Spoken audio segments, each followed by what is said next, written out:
Գյորջյան Կասկադ 60 ամիս փուլային վճարում բազմաթիվ առավելություններ։ Շնորհակալություն մեծարգո վարչապետ, հարգելի գործընկերներ, սիրելի ներկաներ։ Ես էլ կուզեի իսկապես կարևորել այսօրվա խոսակցության հնարավորությունը, որովհետև գիտեք մի բան է, երբ որ ամեն մեկս մեր ոլորտում, մեր ուղղությամբ, նաև ամենօրյա կապի միջոցով աշխատանք ենք անում, բայց շատ կարևոր է, որ նաև այս համատեղ քննարկման միջոցով ընդհանուր պատկերը, ընդհանուր քննարկումը հնարավոր դառնա եւ սա նաև վստահ եմ թույլ է տալիս հասկանալ մեր աշխատանքը լավարկելու եւ հետագա աշխատանքում նաև փոխադարձ կապերը հաշվի առնելու եւ համագործակցորեն նաև նոր արդյունքներ գրանցելու հնարավորությունները։ Եվ այդ իմաստով պետք է ասեմ, որ այն, ինչ ունենք այս պահին, նույնպես այդ համագործակցության արդյունքն է, որի համար կարծում եմ, որ իսկապես միանալով Տիկին Ավանեսյանին պետք է շնորհակալություն հայտնել մեր հայրենակիցներին եւ մեր բոլոր այն տեղում աշխատող մարդկանց, որոնք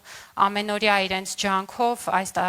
համատեղ ներառումը դարձրել են հնարավոր եւ առաջին հերթին ուզում եմ հիշել մեր ուսուցիչներին եւ դպրոցներին, որովհետեւ այդ դժվար օրերին, հենց առաջին օրերին ես ինքս առիթ ունեցել եմ լինել դպրոցներում եւ տեսել եմ, որ հենց վերադարձի հաջորդ օրերին երեխաները արդեն մեր դպրոցներում էին եւ այս օրերին հատկապես կրթական միջավայրը ոչ միայն կրթության իրավունքի շարունակության շատ կարեւոր քայլ էր, այլ նաեւ հոգեբանական ու սոցիալական այն ապահովության միջավայրի ձևավորումը, որը այդքան կարևոր էր նաև հատկապես մեր երեխաների համար եւ ես վստահ եմ, որ այստեղ մենք այդ աշխատանքը նաև այդ ուղղությամբ հաջողել ենք, որովհետեւ մեծ ծավալի համակարգի մասին ենք խոսում եւ այսօր էլ մեր դպրոցներում են 20200 երեխաներ, որոնք հաջողությամբ ինտեգրված են եւ ես մեծ հաջողությամբ նկատում եմ նաեւ նրանց հաջողությունները, երբ որ օրինակ մեր օլիմպիադաների մասնակիցների շրջանում հաջողություններ գրանցած մեր երեխաների շրջանում մեծ ուրախությամբ տեսնում եմ, որ հանված մեր հայրենակիցները շարունակում են գործել, հաջողություններ գրանցել եւ դա շատ տեսանելի է։ Ես արդեն նշեցի, որ այսօր մեր դպրոցներում 20200 երեխաներ կրթվում են եւ այդ կրթության իրավունքի ապահովումը սկսվել է բառացիորեն նույն րոպեին, երբ որ եղել է հնարավորությունը ֆիզիկապես, բայց միևնույն ժամանակ կառավարությունը շատ արագ է արձագանքել նաև մասնագիտական կրթության իրավունքի շարունակականության եւ ապահովման հարցերին ու սա ես կուզեմ հատուկ ընդգծել, որովհետեւ գիտեք, մենք միշտ բողոքում ենք եւ երբեմն շատ տեղին պետական համակարգի ոչ արագ լինելուց, բայց մենք արդեն իսկ հոկտեմբերի առաջին օրերին ունեցել են կառավարության որոշումներ, որով կարգավորվել է թե քոլեջներում եւ թե բուհերում ուսանողների կրթության շարունակականության հարցը եւ մասնավորապես ներդրվել է թե կրթաթոշակի կարգ, որով ամբողջությամբ կարգավորվել է ուսման վարձի փոխհատուցման խնդիրը եւ թե նաեւ փաստաթղթային հարցերին են տրվել լուծումներ, որովհետեւ շատ հասկանալի է, որ ոչ բոլոր փաստաթղթերը, որոնք պահանջվում են ուսանողների տեղափոխման համար, կրթությունը շարունակելու համար հնարավոր էր լինում ապահովել եւ մենք էապես հեշտացրել եւ դյուրինացրել ենք process-ները, որպեսզի որևէ մեր ուսանող դուրս չմնա կրթությունից եւ իր կրթությունը շարունակի եւ պետք է ասեմ, որ այս պահին էլ համակարգում ունենք ավելի քան 3200 ուսանողներ, որոնք սովորում են մեր քոլեջներում եւ բուհերում եւ շատ կարևոր եմ համարում ընդգծել, որ այդ աջակցությունը եղել է ոչ միայն 2023-ին, այլև մենք շարունակում ենք թե 2024-ին, թե 25-ին մեր բուհեր եւ քոլեջներ ընդունված առաջին կուրսեցիներին տրամադրել կրթաթոշակ, որով որ նրանք կարողանում են իրենց կրթությունը շարունակել եւ մասնագիտական կրթության ճանապարհն անցնել, որը շատ կարևոր է նաեւ մրցունակության եւ հետագա նաեւ զբաղվածության ու աշխատանքի համար եւ կարծում եմ, որ այս քաղաքականությունը կշարունակենք արդեն բարձրագույն կրթության եւ գիտության նոր օրենքի պայմաններում, որտեղ մշակվում է կրթաթոշակի նոր կարգ եւ որտեղ արդեն ընդհանուր տրամաբանության մեջ կփորձենք լուծումներ գտնել։ Այստեղ մի հանգամանքի վրա եմ ուզում շեշտադրում անել։ Իհարկե կրթաթոշակը սկզբում տրամադրվում է բոլորին, սակայն մենք նաեւ կարեւոր ենք համարել առաջին տարվանից հետո սահմանել առաջադիմության որոշակի շեմ։ Ու ինչու ենք սա արել, որովհետև մեզ բացի նրանից, որ ուսանողը ներգրավված է ուսումնական հաստատությունում, շատ կարևոր է ինչպես է նա սովորում։ Եվ կարծում եմ, որ բավարար առաջադիմությունը այն նվազագույն պայմանն է, որը թույլ է տալիս նաև մեզ, որպես պետություն, ունենալ գիտակցում, որ մենք ձևավորում ենք մրցունակ քաղաքացի, որովհետև դիպլոմը միայն փաստաթուղթ չի, դիպլոմը այն հմտությունների եւ գիտելիքների պաշարն է, որը հենց հաջորդ պահին, երբ մեր շրջանավարտը թողնում է ուսումնական հաստատությունը, օգնում է նրան աշխատանք գտնել եւ կառուցել սեփական բարեկեցությունը։ Հետևաբար մեզ կարևոր է ինչպես են սովորում մեր ուսանողները։ Մենք չենք կարող ուղղակի դուռը բացել, փակելը համարել կրթություն ստանալու գործընթաց եւ կարևոր է նաեւ որ խրախուսենք առաջադիմությունը, որպեսզի նաեւ հաջորդական շղթայով տեսնենք այդ արդյունքը հենց անձի սեփական բարեկեցության կառուցման ճանապարհին։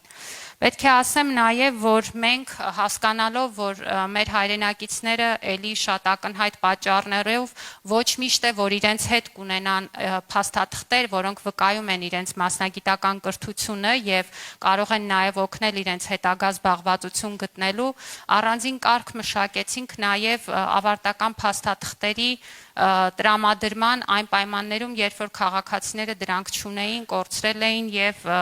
կարիք կար դա վերականգնելու, ու շատ ուրախ եմ, որ այս ուղղությամբ նույնպես 1000-ից ավել քաղաքացիներ մինչեւ այս պահը մեզ դիմել են եւ ստացել են իրենց անհրաժեշտ կրթական աստիճանի փաստաթղթերի կրկնօրինակները, դրանց մեծ մասը հենց մասնագիտական կրթության, բուհական կրթության դիպլոմներ են եւ վստահ եմ, որ զբաղվածության այն թվերը, որ հնչեցրեցիք, առնվազն այս մասով նաեւ այս դիպլոմների տրամադրումը աջակցել է, որպեսզի զբաղվածության այդ գործընթացը տեղի ունենա եւ նաեւ մասնագիտական կրթության հավաստման փաստաթղթերը համապատասխան աշխատանքի պարագայում դառնան հիմք եւ ստեղծեն հնարավորություն այդ աշխատանքի անցնելու։ Կարևոր եմ համարում նաև երկրորդելով գործընկերներից նշել, որ մեզ համար էլ ուսուցչական այն ռեսուրսը, որ կարևոր էր պահպանել եւ մենք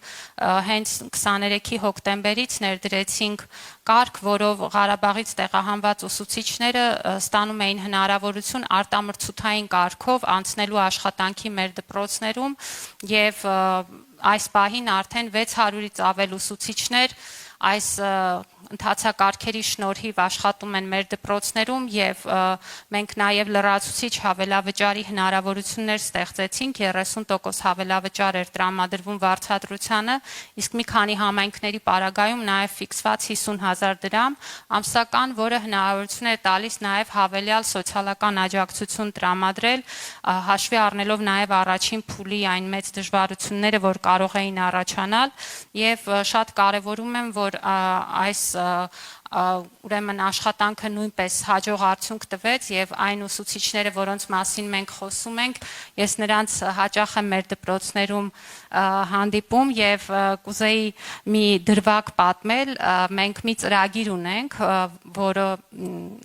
այն մասին է, որ մեր տարբեր համայնքների դպրոցների սովորողներ կարող են միմյանց հյուր գնալ եւ 2 շաբաթով բնակվել այլ բնակավայրում եւ հաճախել այդ դպրոցը, դա կոչվում է իմ դպրոցը համայնքում եւ դա նաեւ հնարավորություն է տալիս մեր տարբեր բնակավայրերի երեխաների միջև ձևավորել այս ցանցերը եւ նաեւ մեծացնել մեր հայրենիքի ճանաչելիությունը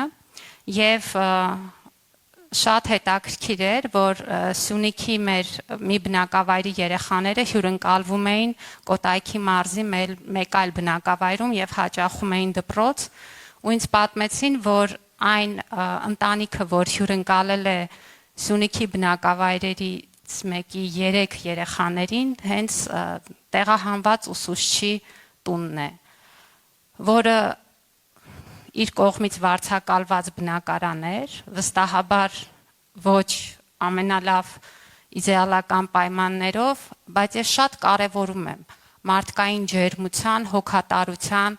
այն առօրյա իրավիճակները, որոնք մեզ օգնում են հաղթահարել այս բոլոր դժվար պահերը եւ կարծում եմ, որ այս բոլոր օրինակները մեզ ցույց են տալիս, որ այդ աշխատանքն ու դժվարությունները հետևում են եւ արժևում մեզ համար զարգացման մի նոր փուլ է, որը վստահ եմ մեր համատեղ աշխատանքի շնորհիվ գրանցելու է ավելի մեծ արդյունքներ եւ կուզեմ նաեւ ընդգծել, որ այս ընթացքում մենք նաև փորձել ենք ավելի համալիր աջակցություն ցուցաբերել մեր երեխաներին եւ դպրոցներում տեղում է եղել նաև հոգեսոցիալական աջակցությունը, մենք գործարկել ենք առանձին ծրագրեր, վերապատրաստումներ են իրականացվել հոգեբանների ու ուսուցիչների հետ, որպեսզի նաև կարողանանք պատշաճ միջավայր ապահովել եւ փորձել ենք թեկուզ փոքր թվացող գործերում լինել մեր հայրենակիցների կողքին, ինչպես օրինակ դասագրքերի վարձավճարն է, որը նույնպես փոխհատուցվել է պետության կողմից 5-ից 12-րդ դասարանների համար։ Ու կարծում եմ, որ մինչև այս պահը մեր ունեցած արդյունքը, չնայած բացարձակապես չի վկայում այն մասին, որ մենք չունենք խնդիրներ, մենք ունենք խնդիրներ եւ այսօր էլ, ինչպես պարոն վարչապետը նշեց, կարծում եմ ճիշտ տեղն է, որպեսզի բաց եւ անկեղծ խոսենք այդ մասին, միևնույն ժամանակ այս ռեսուրսը, որ մենք ձևավորել ենք, կարծում եմ ավելի քան բավարար է, որ այդ խնդիրները նույնպես կարգավորվեն եւ մենք իսկապես կարողանանք շատ ավելի խոսել այն դրական զարգացումներից, որ միասին տեսնում ենք։ Շնորհակալություն։